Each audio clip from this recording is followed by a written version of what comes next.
Welcome back. It's Debbie with Gip's Corner. Thank you for joining me, and if you're a new subscriber, thank you and welcome. In the past couple of flip through videos I've done, I had pages in the journals that had beeswax. They were beeswax pages, and the cool thing about beeswax is it gives us this really cool, nice texture. But it also creates a translucent sheet. And it's just pretty. It's just a nice sort of texture to add to the inside of your book. I haven't expanded in playing with beeswaxed pages in other areas other than just, as part of a page. But I want to coming up.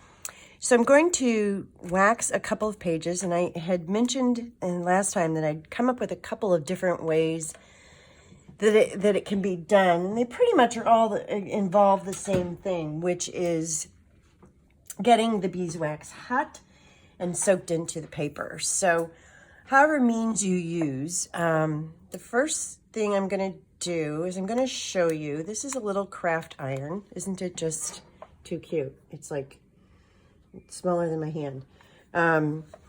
Quite honestly, this is not the best iron to use for this because it doesn't get hot enough. But we're going to let that warm up and we will show you how you can iron the pages. I have used this a couple times on beeswax and it's fine. You just wipe it off while it's still hot or warm, and the wax kind of comes right off. So if you have an iron that you use for crafting, that is a regular, nice and gets nice and hot, no steam.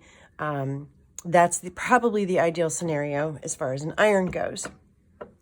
The other thing you can do is you can melt your beeswax in your microwave. This is a little dish that I had used. I'm not going to necessarily show you that now, but I can talk through what you do, and you can kind of see there's just a little bit of wax left over in this container that I just zapped in the microwave and created a liquid. Speaking of, I'm getting ahead of myself. These are the wax pellets that I have. I purchased them, I don't know, several years ago for a project where my daughter and I were making homemade lip balm. And so I still have plenty. A little goes a long way, but I will include a link in my description to where you can purchase some of these, or at least so you can click and look and see what kind they are, what you're looking for. But these are natural beeswax pellets. So the first thing I'm going to do, I've got two different sheets here. I wanted to show you two. I know that I had heard before I tried it that you needed to use an inkjet printer.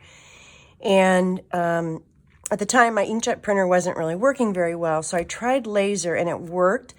It did kind of, if the laser sheet got really, really hot, it kind of created some cool color effects to the page, which is fine by me because it still looked good. If you are particular about the page that you want to add beeswax to and you don't want the color to adjust on you, you probably do need to use an inkjet. So what I've done, these are from Tracy Fox's Love Junk Journals, the sketchbook, and these are one ephemera page from that kit, and this one was printed out with the laser printer. So you see that? And this one, which is the same thing, I just cut it in half, was printed out with the inkjet printer. And so you can see there is actually, just from the two, one is a lot more yellow than the other. It's just my two different printers and the way they read. Both of these are printed on I believe it's a 70-pound copy paper. So just your whatever regular daily copy paper you have in your printer will work. And I want to show you, I'll do one on one sheet and one on the other, and I'll kind of show you what I'm talking about as far as it getting, and I'll try to get one nice and hot. We'll see what happens to the color, so that'll be kind of fun to play with. But the first thing I'm going to do, let's take this one. You need you want some kind of a mat. This is just a piece of chipboard that I use when I'm gluing and messing around, just if I need a small space under me, and you can tell is gal wax soaked in. but that's fine. And then you take your bee pellets, beeswax pellets. They're not bee pellets. They're little beeswax. And you want to just, I'll just do this whole thing. And you want to just sprinkle a few on. It doesn't really take much, and you can add more as you go. But the first thing I'm going to do, if I can get a hold of it here, is just heat these with, this is just a heated craft tool from Ranger. Any kind of heat gun that you have, like an embossing heat gun, would work. The first time I did this, I used a slightly different one. I have two of these. They're different, same thing, only different. This one has a little less air coming through it, and you don't want anything that will blow this. Even if you have a blow dryer that has just sort of a heat setting that's not a hot, heavy blower, it would work. But basically, you just want to, and this is quieter than my other one too, so it works better for video. You just want to heat that page up, and you can begin to see the pellets melting. You just want to get them melted, and as they melt, they're going to soak into that paper. And your goal here is to get the beeswax to, the paper to absorb that liquid wax. So I'm just going to, and you can see as they begin to melt here, and it does take a minute. So I'll fast forward through this while I'm waiting for this to meander about. Okay, I've got these pretty much melted now, and I'm just going to take, this is a dried up wipey thingy that I'm just going to take. You could use just about anything on here, but you just want to use something that will, you can get that wax moved around a little bit more than, because remember, if you're using a dryer that doesn't have a whole lot of blowing on it, blow power on it, then it's not going to blow the wax around like you want to get it moved around. And you could add more beeswax, but it's not necessary. Like I said, it just really doesn't take much. And so I'm just smoothing this around. You could also use a brush for this part of it, and that would work just fine. But beware that your brush might not survive. So I'm just going to add a few more pellets here. And I'll fast forward through this again as well.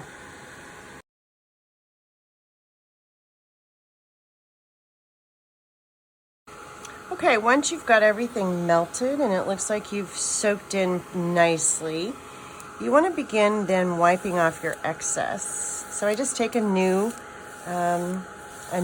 towel, wipey, dried out wipey, so it's not wet at all.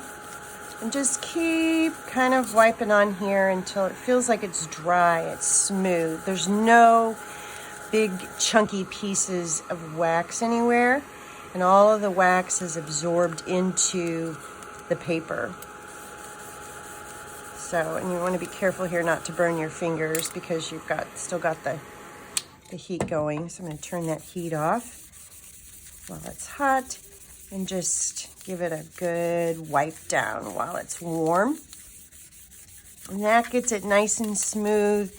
And again, so you don't want to feel pieces of wax or dried chunks of wax on your paper at all. Got something. Okay, and then I'm going to flip it over and heat up the back side, just again to make sure that it has all absorbed into the paper all the way through to both sides. And then I'll wipe the back side, and then this will be done.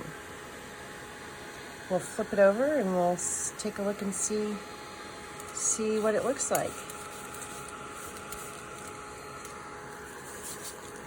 Oops, put something on there.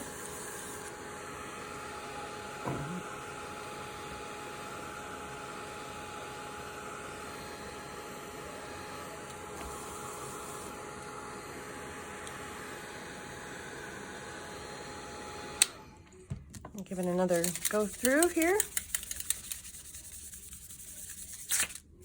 And that that has done it. So now you can see you've got, well, maybe you can't. Let's try. See, you can see my fingers through there. It is this pretty translucent sheet. And if I compare the waxed side to the non-waxed side, you can kind of see what they look like here and what that gives you.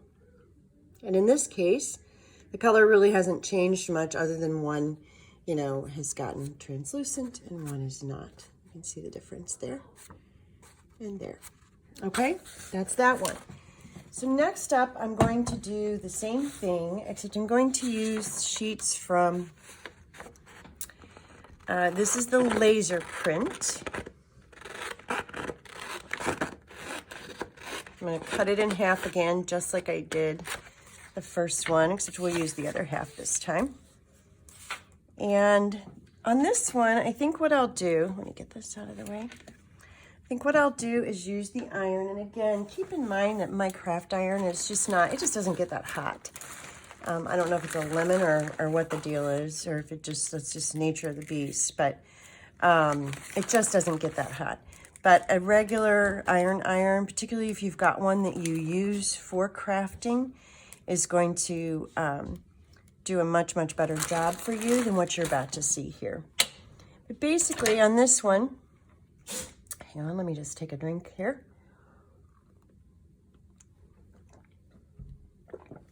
On this one, you're going to take your iron and you're just going to begin to flatten out those pieces. And they melt pretty quick. And the same thing happens here. You want to get it smoothed around.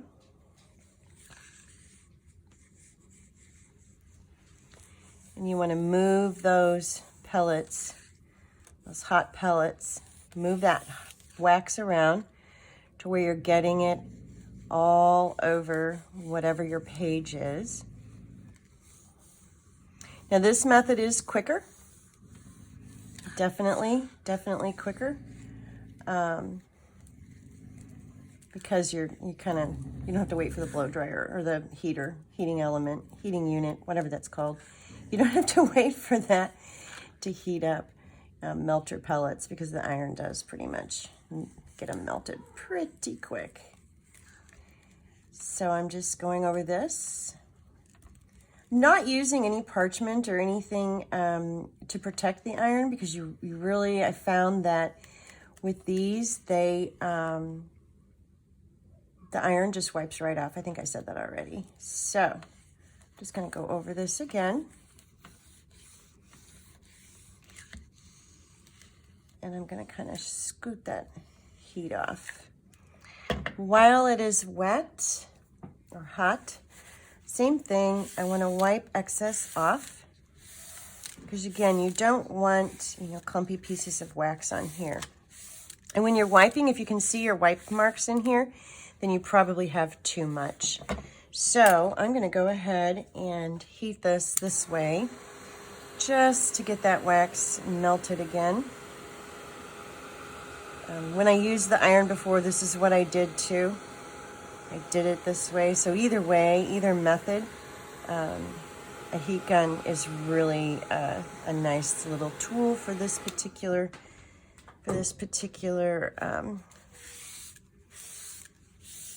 application. All right. Now I'm going to flip it over and get a clean spot on my cloth here. I'm going to iron this. And you can see it when you iron it, it gets really wet again, and that just means that there's a lot. I probably used too many pellets. You don't need that many pellets. But it's a learning game as far as how many do you need. What you want to do is you want to make sure that there's no solid or no white pieces. You can see over here where it kind of got blotchy. I'm outside of the image area, so that's fine. But you wouldn't want this sort of blotchiness here on your main image. So you want everything to be completely saturated and soaked in with that wax. And I'm going to flip this over, and let's see, I'm actually going to flip this over too. There's glue on this side, but it'll be fine. Going to come over here and do one last pass, just so I can kind of make sure that I'm able to get all. Now with the iron, once you get done, while your iron is still warm, you just take a wipey and run it down the face of your iron without burning yourself, and that'll all wipe right off.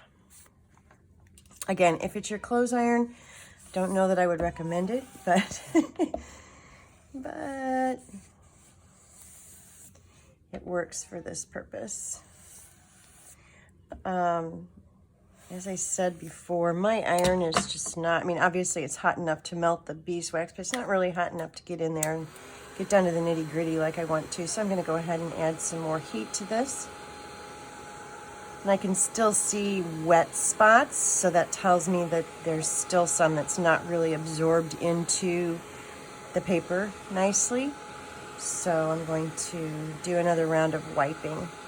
Now, if you do this, if you melt your beeswax before, if you do that method, then what you want to do is get an old brush, or even, you know, again, like this, some kind of a cloth or wipey. Again, a dry one, not a wet one. And just smooth it all around while your microwaved piece is melted. Let that kind of absorb in, and then come in with your heat gun and heat it up and move it around and rub it in like this. So there you go. I think we've got it. And now let's do a comparison. So here is the waxed piece. Waxed, you can see it's translucent. And the unwaxed, you can see it did adjust the color a little bit more, I think, than this one, than the inkjet piece did. But the inkjet piece, whoops, I'm shedding. The inkjet piece also, well, they both kind of, there you go. There's a closer look at that. And here's a closer look at this one. There you go. So both of them are really pretty. They both work. In this particular instance, unlike one of the very first times I did this, where I said I had gotten some interesting color come through, that didn't really happen here. It was a printout where it had very little magenta in the image, but apparently there was some sort of in the color mix, because when I heated it up, the magenta kind of came through a little bit. That didn't happen here, which is fine. So experiment, play around. I think the point is, if you have just an inkjet printer, you'll be fine. If you have just a laser printer, I think you'll be fine there as well. Either version seems to work. If you have an iron that you don't mind using in your crafts, that's a faster method. But if you just have some type of a heating tool, that's really all you need as well. Even whether you get the beeswax liquid first, or you go straight from the pellet version, which is the fastest. Either way, you can't go wrong. The key here is that you want to get it absorbed into the paper. You want all that beeswax to soak into the paper, and yet you don't want to leave any clumpy pieces, heavy pieces of wax. So you absorb it, kind of get it wiped off, and that's what you've got, and that gives you that nice, fun, waxy kind of and translucent feel to the paper. So it's great, it's fun, and I hope you all try it at home and enjoy yourselves. Thanks for watching. Bye.